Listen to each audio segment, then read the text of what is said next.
माओवादी केन्द्र र जसपा बाहिरिएपछि एमाले नेतृत्वको कोशी प्रदेश सरकार अल्पमतमा, नयाँ सरकारका लागि गृह कार्य सुरु। बजेट निर्माणमा बाहिरी व्यक्तिलाई संलग्न गराइएको भन्दै संसदमा उत्पन्न विवाद, सरकारको जवाफपछि साम्य, अनावश्यक आशंका नगर्न अर्थमन्त्री महतको आग्रह। संसदमा नयाँ र पुराना दलका सांसदद्वारा अमर्यादित अभिव्यक्ति दिने प्रवृत्ति मौलाउँदै संसद र जनप्रतिनिधिकै साखमाथि प्रश्न चिन्ह खडा। भारतको ओडिसा राज्यमा भएको रेल दुर्घटनामा मृत्यु भएका मध्ये 100 जनाको अझै पहिचान खुल्न सकेन। र पहिलो पटक ए डिभिजन लिगको खेलेको चर्च बोइज उपाधि जित्न सफल, पछिल्लो म्याचमा 3 स्टारसँग गोल रहित बराबरी। नमस्कार, कान्तिपुर डायरीका साथमा साथी सन्तोष र सूरज। समाचार अब विस्तारमा। कोशी प्रदेश सरकारबाट माओवादी केन्द्र र जसपा बाहिरिएसँगै मुख्यमन्त्री हिक्मत कुमार कार्की नेतृत्वको सरकार अल्पमतमा परेको छ। केन्द्रीय सत्ता समीकरण अनुसार दुई दलले सरकारलाई दिएको समर्थन फिर्ता लिएका छन्। माओवादी केन्द्रको प्रदेश संसदीय दलको आज बिहान बसेको बैठकले सरकारबाट बाहिरिने निर्णय गरेको थियो। यो सँगै माओवादी केन्द्रका 2 जना मन्त्रीले पनि पदबाट राजीनामा दिएका छन्। भौतिक पूर्वाधार विकास मन्त्री दुर्गा प्रसाद चापागाई र पर्यटन, वन तथा वातावरण मन्त्री जीवन आचार्यले पदबाट राजीनामा दिनुभएको हो। यसअघि जसपाबाट स्वास्थ्य मन्त्री बन्नुभएकी निर्मला लिम्बुले सरकारलाई दिएको समर्थन फिर्ता लिँदै राजीनामा दिनुभएको थियो। गत पुस 25 गते एमाले माओवादी केन्द्र र जसपाको समर्थनमा कार्की मुख्यमन्त्री बन्नुभएको थियो। मुख्यमन्त्री कार्कीलाई अहिले एमालेका 40 र राप्रपाका 6 सांसदको मात्रै समर्थन रहेको छ। 93 सदस्यीय प्रदेश सभामा बहुमत कायम हुन 47 मत आवश्यक पर्छ। माओवादी केन्द्र र जसपाले समर्थन फिर्ता लिएसँगै कार्कीसँग बहुमत छैन। दलहरूले समर्थन फिर्ता लिएसँगै कार्कीले अब विश्वासको मत लिनुपर्नेछ। यसैबीच कार्की नेतृत्वको सरकार अल्पमतमा परेपछि नयाँ सत्ता समीकरण अनुसार कांग्रेस लगायतका दलहरूले सरकार निर्माणको तयारी गरेका छन्। कांग्रेस, माओवादी केन्द्र, जसपा, एकीकृत समाजवादी लगायतका दलले सरकार गठनको तयारी अघि बढाएको हाम्रा सहकर्मीले जनाएका छन्।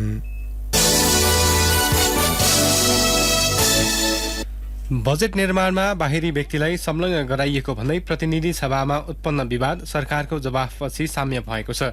बजेट निर्माणका क्रममा पूर्वनासु रामकृष्ण श्रेष्ठ करका दर हेरफेर गराउने कार्यमा सहभागी भएको दावी सहित सञ्चार माध्यममा आएको समाचारको आधारमा प्रतिपक्षी एमाले, राष्ट्रिय स्वतन्त्र पार्टी, राप्रपा र नेपाल मजदुर किसान पार्टीले आपत्ति जनाएका थिए। ती दलका सांसदले सो विषयमा अर्थमन्त्री प्रकाश शरण महतले जवाफ दिनुपर्ने र संसदीय समिति नै गठन गर्नुपर्ने माग राखेका थिए। तर अर्थमन्त्री महतले जवाफ दिएपछि विवाद साम्य भएर प्रतिनिधि सभाको बैठक नियमित बिजनेसमा फर्किएको छ। विपक्षी दलका सांसदले उठाएका सवालको जवाफ दिँदै अर्थमन्त्री महतले बजेट निर्माणमा आफूले इमान्दार भएर गरेको काममा आशंका नगर्न आग्रह गर्नुभयो। उहाँले करका दर हेरफेरमा कुनै घुसपैठ नभएको र अनधिकृत व्यक्तिको संलग्नता नभएको बताउनुभयो। बजेट निर्माणमा आधिकारिक प्रतिनिधिबाट स्वतन्त्रतापूर्वक काम भएको मन्त्री महतको भनाइ थियो। अनाधिकृत मान्छे पस्यो, बाहिरबाट आयो, त्यसैले सम्पूर्ण चलखेल गर्यो भन्ने जस्तो भाष्य प्रयोग गरेर नियोजित रूपमा कसैले गर्दियो भने अब त्यो नै सत्य हुने। हामी सबै असत्य, हामी चाहिँ खाली झुटा नराम्रो काम गर्न बस्या, त्यो त हुन सक्दैन। कसैले लेखिदियो ऊ चाहिँ सत्य भयो। जो हामी एउटा जिम्मेवारी ल्याछौँ, कसम खाछौँ, इमान्दारितामा 1 इन्च पनि 1 रौँ पनि कहीँ कतै हल्लिया छैन। त्यही भएर भेस्टेड इन्ट्रेस्टहरू जसको चाहिँ निजी स्वार्थ छ, ती निजी स्वार्थ भएकाहरू पछि लागेका छ। कुरो यही हो, यो भन्दा अर्को केही कुरै छैन। अघिल्लो सरकारको पालामा करारमा नियुक्त भएका श्रेष्ठलाई सहयोगीको रूपमा बजेट निर्माणमा सहभागी गराइएको मन्त्री महतले सदनलाई जानकारी गराउनुभयो। पूर्वनासु श्रेष्ठ बजेटका विषयका लागि इन्ट्री गर्ने भूमिकामा मात्र भएको अर्थमन्त्री महतको भनाइ छ। म आउनुभन्दा अगाडि नै नियुक्ति रामकृष्ण श्रेष्ठजीले प्राप्त गरिसक्नु भएको थियो। आधिकारिक रूपमा, कर्मचारीकै रूपमा उहाँले सहयोगीको भूमिका निर्वाह गर्नुभयो। न कि यो निर्णय प्रक्रियामा उहाँ हुने त कुरै भएन। त्यो निर्णय प्रक्रियामा, त्यो गोप्य निर्णय गर्ने ठाउँमा उहाँ कहीँ कतै हुनुहुन्न। यसअघि प्रमुख प्रतिपक्षी दल नेकपा एमालेका प्रमुख सचेतक पदम गिरीले बजेटका समयमा हुने यस्ता घटनाहरूको निष्पक्ष छानबिनका लागि संसदीय समिति बनाउनु पर्ने माग गर्नुभएको थियो। बजेटमा करको दायरा हेरफेर भएको र अनधिकृत व्यक्तिको संलग्नता रहेको भन्ने विषयमा अर्थमन्त्रीको चित्तबुझ्दो जवाफको माग समेत गर्नुभएको थियो। बजेट भाषण हुँदै थियो, त्यसको अघिल्लो दिन मध्यरातमा फेरि त्यहाँ पनि बिचौलियाहरू लाने काम भएको छ र फेरि बिचौलियाहरू राखेर करको दर तलमाथि पार्ने काम भएको छ भन्ने कुरा हामीले सुनिरहेका छौँ। यो यथार्थ के हो यसको विषयमा माननीय अर्थमन्त्रीज्यूले रोस्टममा आएर चित्त बुझ्ने गरी जवाफ दिनु पर्यो। होइन भने हामीलाई चित्त बुझेन भने संसदीय छानबिन समिति बनाएर यसलाई छानबिन गरेर अगाडि बढ्नुपर्छ भन्ने पक्षमा हामी छौँ सभा महोदय। राष्ट्रिय स्वतन्त्र पार्टीका सांसद स्वर्णिम वाग्लेले बजेट निर्माणमा कागज र औपचारिकता मिलाएर नियमावली संशोधन गरेर अख्तियारले पनि समात्न नसक्ने गरी सेटिङमा भ्रष्टाचार हुन सक्ने भएकाले त्यसको छानबिन हुनुपर्ने माग गर्नुभयो। करको दरका विषयमा विवादित बनेको भन्दै सांसद वाग्लेले भन्नुभयो, यो वर्ष षड्यन्त्रमूलक ढंगले निश्चित व्यापारिक घरानालाई अनुचित लाभ हुने गरी अपारदर्शी ढंगले करका दरमा हेरफेर गरिएको छ कि छैन। 2. एचएस कोड हार्मोनाइज सिस्टमको विज्ञ भनेर संलग्न गराइएका व्यक्तिलाई विधि र प्रक्रिया पुर्याएर सल्लाहकारीय भूमिकामा राखिएको हो कि होइन। र 3. 30 वर्षसम्म 3 करोड जनसङ्ख्या भएको देशमा एचएस कोडका दरहरू टाइप गर्न सक्ने जनशक्तिको आकार के 1 जना वा 2 जना मात्रै हुन्? कांग्रेस सांसद रामहरि खतेवड़ाले पूर्वनासु श्रेष्ठलाई विज्ञको रूपमा गरिएको नियुक्तिबारे सरकारले सदनलाई जानकारी गराउन माग गर्नुभएको थियो। बेरोजी विशेषज्ञको रूपमा नियुक्ति गर्दाखेरि उहाँलाई कार्यक्षेत्र चालु आर्थिक प्रकाशन परिचय पत्र संग्रहालय अवधि गरी छापाखाना पठाउने, भन्सारको राजस्व छुटको प्रभाव अध्ययन गर्न, तथ्याङ्क संकलन गर्न तथा विश्लेषण गर्ने अधिकार दिएको छ। त्यति मात्र होइन, आर्थिक ऐन 2080 को तर्जुमा गरेर प्रारम्भिक मसौदा तयार गर्न भन्सारको उपसमितिको सचिवालयमा राय सुझाव संकलन सम्बन्धी कार्य गर्ने अधिकार दिएर तत्कालीन अवस्थामा के का लागि नियुक्ति गर्यो र कसले नियुक्ति गर्यो, अर्थमन्त्रीलाई म जवाफ दिन आग्रह गर्छु सभामुख महोदय। तत्कालीन अर्थमन्त्री जनार्दन शर्माको कार्यकालमा अघिल्लो वर्ष बजेट निर्माणका क्रममा बाहिरी व्यक्ति संलग्न भएको आरोप लागेको थियो। सोही विषयका कारण शर्माले अर्थमन्त्रीबाट राजीनामा दिनुभएको थियो। यस्तै राष्ट्रिय सभाको बैठक भोलि बिहानका लागि सरेको छ। आज बिहान बस्ने गरी आह्वान गरिएको बैठक विशेष कारण भोलि बिहान 11:30 बजेसम्मका लागि सारिएको संघीय संसद सचिवालयले जनाएको छ। आज बस्ने भनिएको बैठकमा प्रधानमन्त्री पुष्पकमल दाहालले समसामयिक विषयमा वक्तव्य दिने सम्भावित कार्यसूची थियो। साथै अर्थमन्त्री प्रकाश शरण महतले आर्थिक वर्ष 2080-81 को राजस्व र व्ययको अनुमानमाथि सामान्य छलफल गरियोस् भन्ने प्रस्ताव समेत प्रस्तुत गर्ने कार्यसूची थियो। कान्तिपुर डायरीमा अब ब्रेकको पालो। अब बाँकी प्रसंगमा कान्तिपुर सविस्तारको पालो। कान्तिपुर सविस्तार। पछिल्लो समय संसद बैठकमा सांसदहरू अमर्यादित रूपमा प्रस्तुत हुन थालेका छन्। सत्तापक्ष र प्रतिपक्ष दलका सांसदहरू एकअर्कालाई आलोचना गर्ने क्रममा संसदीय मर्यादा विपरीतका गतिविधिमा उत्रन थालेको भन्दै आलोचना भइरहेको छ। पहिलो पटक संसदमा पुगेका दल मात्र नभई संसदीय अभ्यासमा खारिएका दलका सांसदले बैठकमा दिएका अभिव्यक्तिबारे समग्र संसदकै मर्यादामाथि प्रहार गरेका छन्। गत वैशाख 26 गतेको प्रतिनिधि सभा बैठकमा सर्लाही 4बाट निर्वाचित स्वतन्त्र सांसद अमरेश कुमार सिंहले आफूलाई बोल्न समय नदिएको भन्दै कपडा खोलेर संसदीय मर्यादाको उल्लङ्घन गरे। संसदमा सिंहले लुगा खोलेर अमर्यादित कार्य गरेपछि कांग्रेस, एमाले, राष्ट्रिय स्वतन्त्र पार्टी र राप्रपाका सांसदले उठेर विरोध जनाएका थिए। सभामुख देवराज घिमिरेले संसद बैठकमा अशिष्ट, अश्लील, अपमानजनक र आपत्तिजनक व्यवहार नदेखाउन बारम्बार चेतावनी दिए। गत माघ 5 गते प्रतिनिधि सभामा जनमत पार्टीका सांसद सीके राउतले मधेस आन्दोलनका शहीदको सम्झनामा रोस्टमबाट सभामुखको अनुमति बिना नै संसदमा मौन धारण गराए। प्रतिनिधि सभाको सोमबारको बैठकमा प्रधानमन्त्रीको भारत भ्रमणबारे जानकारी दिने क्रममा भारतले दिने भनेको राङ्गाको प्रसंग उठेपछि होहल्ला नै भयो। प्रधानमन्त्री पुष्पकमल दाहाललाई प्रश्न सोध्ने क्रममा राष्ट्रिय स्वतन्त्र पार्टीका सांसदले भारत भ्रमणमा गएका प्रधानमन्त्री भैँसी चढेर आएको भनेपछि सत्तापक्षका सांसदले आपत्ति जनाए। संसदमा होहल्ला भएपछि सभामुख देवराज घिमिरेले भैँसी चढेर आएको भन्ने शब्द रेकर्डबाट हटाउन निर्देशन नै दिए। मान्य सदस्यहरू, भैँसी चढेर आएको भन्ने शब्द यो रेकर्डबाट हटाउनको लागि म सचिवालयलाई निर्देशन दिन्छु। जनप्रतिनिधि मर्यादित सभ्य र शिष्ट हुनुको सट्टा एक अर्काको गाली गलौज र आलोचनामा उत्रिँदा पटक पटक संसदीय मर्यादा उल्लङ्घन भएका घटना थुप्रै छन्। संविधान सभामा पनि सभासदले चप्पल हान्ने, संसदको कुर्सी तोडफोड गर्ने, अर्थमन्त्रीको ब्रिफकेस खोस्ने, आफ्नै लुगा च्यात्ने जस्ता गतिविधि गरेर संसदीय मर्यादा उल्लङ्घन गरेका घटना छन्। 2071 माघ 5 मा संविधानका विवादित विषयप्रति विरोध गर्दै माओवादी सभासद उमेश यादवले संविधान सभाकै कुर्सी उठाएर फ्याँकेका थिए। 2078 भदौ 25 मा सभामुख अग्निप्रसाद सापकोटाको विरोध गर्दै एमाले सांसद रेखा झाले माइकले हान्न खोजेकी थिइन्। संसदमा रहेको सत्तारूढ र प्रतिपक्ष दल संसदीय अभ्यासमा निकै खारिएर आएका दल हुन्। यस्तो अवस्थामा पनि संसदभित्र संसदीय गरिमा र मर्यादा विपरीतको भाषा शैली व्यवहार हुनुले यो व्यवस्थाकै बदनाम भएको बताउँछन् संसदीय मामिलाका जानकार सूर्य किरण गुरुङ। धेरै अनुभवी सांसदहरू, मन्त्री भइसकेका सांसदहरू त्यसरी उफ्रिरहेछन्। त्यसकै अनुसरण तपाईँको प्रदेश सभाहरूमा चाहिँ यस्तो चाहिँ प्रतिबिम्ब देखिन्छ होइन। यस्तै प्रकार भद्रगोल अरू पनि जनप्रतिनिधि भएको निकायमा यसले नकारात्मक प्रभाव पार्छ र यसले त ओभरअल तपाईँको भनौँ जुन व्यवस्था बदनाम भइसकेका छन्, मान्छेहरू चाहिँ आक्रोशित छन्, यो व्यवस्थाको खिल्ली उडाउने, यसप्रति भनौँ न विश्वासको कमी ल्याउने काम त उहाँहरूले गरिरहनु भएको छ। त्यसो उहाँहरू नै भाषण गर्नुहुन्छ यो व्यवस्थामाथि खतरा छ भनेर कहाँबाट खतरा छ उहाँहरूबाट छ। त्यो पहिला आफै सोचिनु पर्यो नि। धेरै पटक सांसद भइसक्यो, उहाँहरूलाई अनुभव छ, उहाँहरूले चाहिँ भनौँ न आफ्नो व्यवहार स्वयं राख्नु। अहिलेको संसदमा धेरै नयाँ अनुहार भएकाले संसदीय अभ्यासमा अभ्यस्त देखिँदैनन्। जनप्रतिनिधिमूलक थलो संसदमा गएर सांसदहरू अमर्यादित ढंगले प्रस्तुत हुन थालेपछि आलोचना चुलिएको छ। देशकै गरिमामय संस्थामा गएर सांसदहरू एक अर्कालाई तुच्छ अभिव्यक्ति दिँदै अमर्यादित ढंगबाट प्रस्तुत हुने गरेको भन्दै संसद भित्रैबाट आवाज उठ्न थालेको छ। सोमबारको बैठकमा भएको भनाभनलाई शान्त गर्ने प्रयासमा नेपाली कांग्रेसका सांसद विश्व प्रकाश शर्माले भने, चाहे सत्ता पक्षको सन्दर्भमा होस् चाहे प्रतिपक्षको सन्दर्भमा होस्, यो विधेयकमा रहेको जे विषय छ त्यसलाई राख्नु पूर्व बडा विनम्रतापूर्वक अपिल र आग्रह गर्न चाहन्छु। विषयमा वस्तुगत भएर गम्भीरतापूर्वक छलफल गरौं, आवेगलाई चाहिँ तिलाञ्जली दिने कोसिस गरौं। प्रतिपक्षी दलका सदस्यले बोल्दै गर्दा यताबाट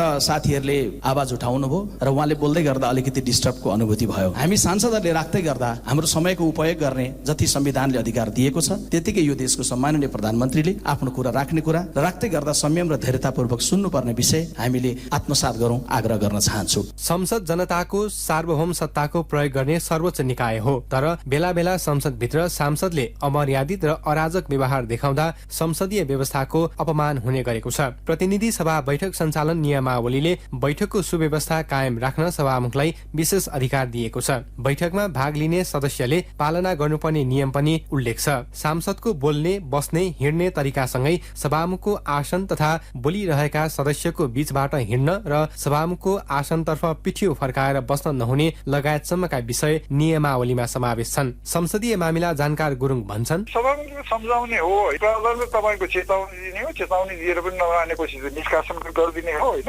त्यसले गर्दाखेरि फेरि अब हाम्रो सांसद के छ भनेर आफैले बनाएको नियम आफै पालना गर्नुहुन्न, उहाँहरू अझै उग्र हुनुहुन्छ होइन। त्यसले गर्दाखेरि सभामुख विचारहरूले त के भेन्टिलेट गर्न दिने भएको उपाय हुन्छ। हिजोको प्रोसेसमा चाहिँ उहाँले भनौँ न पहिला चाहिँ अलिकति सचिवालयसँग कार्यव्यवस्था परामर्शमा छलफल गरेर प्रतिपक्षी दलको नेतालाई अगाडि बोल्न लगाउने हो या नेक्स्ट डे बोल्न लगाउने, त्यसरी मिलाउनु पर्छ।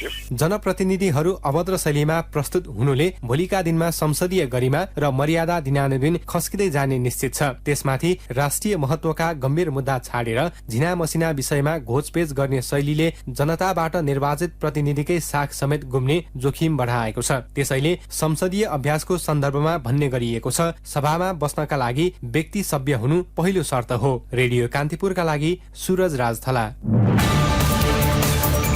कान्तिपुर सविस्तार।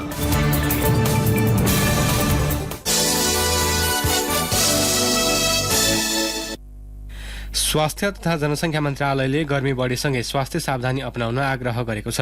अत्यधिक गर्मी बढेसँगै स्वास्थ्य सम्बन्धी विभिन्न समस्या देखिने भन्दै सावधानी अपनाउन मन्त्रालयले आग्रह गरेको हो। लुका लक्षण देखिएका बिरामीलाई तुरुन्तै नजिकैको स्वास्थ्य संस्थामा जान समेत मन्त्रालयले आग्रह गरेको छ। हृदयको गति तीव्र हुने, श्वास प्रश्वास र रक्तचाप कम हुने, शरीरबाट पसिना ननिस्किने लुका लक्षण हुन्। यस्ता खालका असर देखिए तुरुन्तै नजिकैको अस्पताल लैजान मन्त्रालयले आग्रह गरेको छ। यसैबीच नेपालमा पछिल्लो पटक थप 11 जनामा कोरोना भाइरसको संक्रमण पुष्टि भएको छ। मन्त्रालयका अनुसार 1856 जनामा गरिएको नमुना परीक्षणबाट सो संख्यामा संक्रमित थपिएका हुन्। मुलुकभर सक्रिय संक्रमितको संख्या 19 जना रहेको मन्त्रालयको तथ्याङ्क छ। यता सरकारले दादुरा रुबेला खोप अभियान सञ्चालन गर्ने भएको छ। स्वास्थ्य तथा जनसङ्ख्या मन्त्रालयले 9 जिल्लाका 6 महिनादेखि 15 वर्ष मुनिका बालबालिकालाई दादुरा रुबेला खोप लगाइने जनाएको हो। सुनसरी, मोरङ, मोहतरी, बर्दिया, दाङ, सुर्खेत, कैलाली, कञ्चनपुर र बाजुरामा खोप अभियान सञ्चालन गरिने भएको छ। 9 जिल्लामा दादुरा महामारी देखिएको र अन्य जिल्लामा फैलिन सक्ने जोखिम भएकाले अनिवार्य खोप लगाउन मन्त्रालयको आग्रह छ। मन्त्रालयका अनुसार नजिकैको स्वास्थ्य संस्था तथा विद्यालयमा सम्पर्क गरी खोप लगाउन सकिनेछ। एकजना दादुरा संक्रमितले 18 जनासम्मलाई सार्न सक्ने मन्त्रालयको भनाइ छ। दादुरा संक्रमणले मृत्यु समेत हुन सक्ने भन्दै पहिला खोप लगाइएको भए पनि पुनः यो खोप लगाउन समेत मन्त्रालयले आग्रह गरेको छ।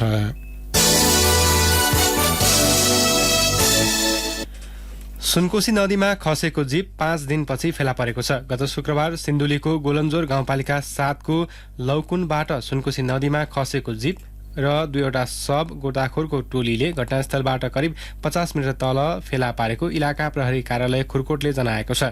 जीपभित्र रहेका 2वटा शवको शनाखत हुन बाँकी रहेको इलाका प्रहरी कार्यालयका प्रहरी निरीक्षक सविता केसीले जानकारी दिनुभयो। भक्तपुरबाट खोटाङतर्फ जाँदै गरेको बा 1 7467 नम्बरको जीप गोलन्जोर 7 को लौकुनबाट सुनकोशी नदीमा खसेर बेपत्ता भएको थियो। जीप नदीमा खस्दा प्राविधिक शिक्षा तथा व्यावसायिक तालिम परिषद सिटिभिटीका प्रशासन शाखा निर्देशक 57 वर्षीय कृष्ण केसी, योजना महाशाखा निर्देशक 56 वर्षीय यम प्रसाद भुर्तेल र विद्युत प्राविधिक अधिकृत भानु पौडेल बेपत्ता भएका थिए। चालक दाङ घर भएका कृष्ण चौधरी पौडिएर निस्किएका थिए।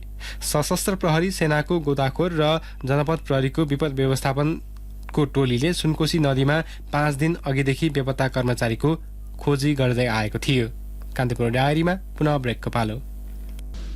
अब आर्थिक प्रसङ्ग। आगामी आर्थिक वर्षको बजेट मार्फत सरकारले म्याद थप लगायत महत्वपूर्ण माग सम्बोधन नगरेको भन्दै आन्दोलित नेपाल निर्माण व्यवसायी महासंघले सरकारको ध्यानाकर्षण गराएको छ। महासंघका वरिष्ठ उपाध्यक्ष आङ दोर्जी लामा नेतृत्वको प्रतिनिधि मण्डलको टोलीले भौतिक पूर्वाधार तथा यातायात मन्त्री प्रकाश ज्वालालाई भेटेर आफूहरूको मागका विषयमा ध्यानाकर्षण गराउनु भएको हो। उपाध्यक्ष लामाले माइलस्टोनको खारेजी सहित म्याद थप, भुक्तानी, मूल्य समायोजन लगायतका व्यवसायीहरूको महत्वपूर्ण मागबारे बजेटमा केही सम्बोधन नभएकाले व्यवसायी ठूलो मारमा परेको बताउनुभयो। मूल्य समायोजन सहित एकमुष्ट रूपमा 2081 असार मसान्तसम्म सबै आयोजनाको म्याद थप हुनुपर्ने उहाँको भनाइ छ। व्यवसायको रकम भुक्तानी भएमा अर्थतन्त्र चलायमान भई त्यसले सकारात्मक प्रभाव राज्यको अर्थतन्त्रमै देखिने उहाँले बताउनु भएको थियो। जवाबमा मन्त्री ज्वालाले म्याद थप र भुक्तानीका विषयमा आफू सकारात्मक रहेको भन्दै व्यवसायको समस्या समाधानमा सक्दो पहल गर्ने प्रतिबद्धता व्यक्त गर्नुभएको थियो। मध्य प्रदेशको नीति तथा कार्यक्रममा अघिल्लो सरकारका पालामा विवादित भएको अभियानलाई निरन्तरता दिइएको छ। प्रदेश प्रमुख हरिशंकर मिश्रले प्रदेशसभामा प्रस्तुत गर्नुभएको आर्थिक वर्ष 2080-81 को नीति तथा कार्यक्रम मार्फत बेटी पढाओ बेटी बचाओ, मुख्यमन्त्री स्वच्छता अभियान, छोरी बीमा, छात्रवृत्ति, लोकसेवा आयोग तयारी कक्षा, साइकल वितरण कार्यक्रम लगायत कार्यक्रमलाई निरन्तरता दिइने भएको हो। सो कार्यक्रमलाई लिएर अघिल्लो सरकार विवादित बनेको थियो। संसदीय विकास कोषलाई निरन्तरता दिइएको छ। प्रदेश मन्त्रालय अन्तर्गत रहेका निर्देशनालय, विभाग, बोर्ड, समिति, आयोग र प्राधिकरणलाई गावी पुनर्संरचना वा खारेज गरी चालू खर्च न्यूनीकरण गर्ने नीति तथा कार्यक्रममा उल्लेख छ। पुँजीगत खर्च बढाउने, कृषिलाई प्राथमिकतामा राख्ने लगायत प्रविधि मैत्री योजना अगाडि बढाउने पनि उल्लेख छ। चुरे तथा तराई मधेसको खेतीयोग्य भूमिको संरक्षण तथा व्यवस्थापनको लागि चुरे उत्थानशील योजना अगाडि बढाउने नीति लिइने उल्लेख छ। अब अन्तर्राष्ट्रिय प्रसङ्ग। भारतको ओडिसा राज्यमा भएको रेल दुर्घटनामा परेर मृत्यु भएका मध्ये 100 जनाको अझै पहिचान हुन सकेको छैन। रेल दुर्घटना हुँदा 275 जनाको ज्यान गएको 5 दिन बितिसक्दा पनि अझै 100 जनाको शनाखत हुन नसकेको बीबीसीले जनाएको छ। ओडिसामा गत शुक्रबार साँझ भएको दुर्घटनामा 2वटा यात्रुवाहक रेल र एउटा मालवाहक रेल ठोकिएका थिए। 1000 बढी घाइतेलाई उपचारका लागि अस्पतालमा राखिएको छ। कतिपय परिवारले अझै पनि आफन्तको खोजी गरिरहेका छन्। भारतको यो शताब्दीकै सबैभन्दा खराब रेल दुर्घटना हो। 2 वटा रेलमा 3000 बढी यात्रुहरूले यात्रा गरेको अनुमान गरिएको छ।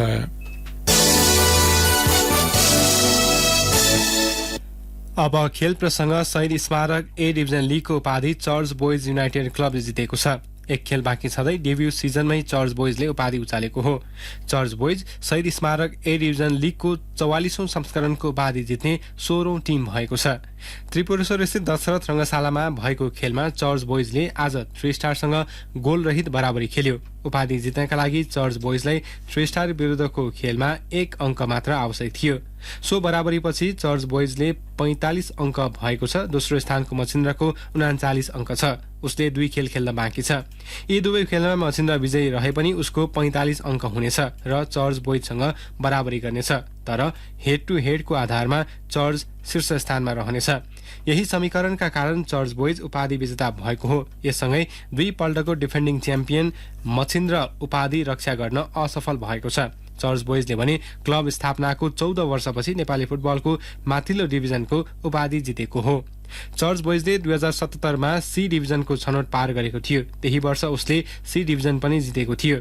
2078 मा चर्च बोइज बी डिभिजन जित्न सफल रह्यो। मनाङ मर्स्याङदीपछि चर्च बोइज सी देखि ए डिभिजन जित्ने पहिलो टिम भएको छ। मनाङले यसअघि 2043 मा पहिलो पल्ट लिग जित्न अगाडि डी देखि बी डिभिजन लगातार जितेको थियो। बराबरीले 3 पल्टको च्याम्पियन 3 स्टार भने 29 अङ्कमा सीमित भएको छ। उसमाथि रेलिगेसन दबाव कायम रहनेछ। र अन्त्यमा Nepal FC women's under 20 Asia Cup छनौटको दोस्रो चरणको पहिलो खेलमा म्यानमारसँग 5-0ले पराजित भएको छ। म्यानमारको थुन्ना स्टेडियममा भएको खेलमा घरेलु टिमका लागि इन लुन इनले ह्याट्रिक गरिन्। त्यस्तै जिन मोइपाई र युन वादीले 1-1 गोल थपे। अब नेपालले आफ्नो दोस्रो खेलमा बिहिबार चीनको सामना गर्नेछ। त्यस्तै शनिबारको अन्तिम खेलमा चिनिया ताइफे विरुद्ध खेल्नेछ। प्यालेस्टाइनमा भएको पहिलो चरणको खेलमा नेपाल विजेता रहेको थियो। नेपाल समूह बी विजेताका रूपमा छनौटको दोस्रो चरण पुगेको हो। अवस्था यिनै प्रसङ्गसँगै कान्तिपुर डायरीका आजका सम्पूर्ण बुलेटिन यही सकिन्छ। भोलि बिहान 6:30 बजे नियमित बुलेटिनका साथमा उपस्थित हुने नै छौँ। तबसम्मका लागि न्युज डेस्कका सम्पूर्ण सहकर्मीसँगै साथी सन्तोष र म सुरज पनि बिदा हुन्छु। नमस्कार, शुभरात्रि।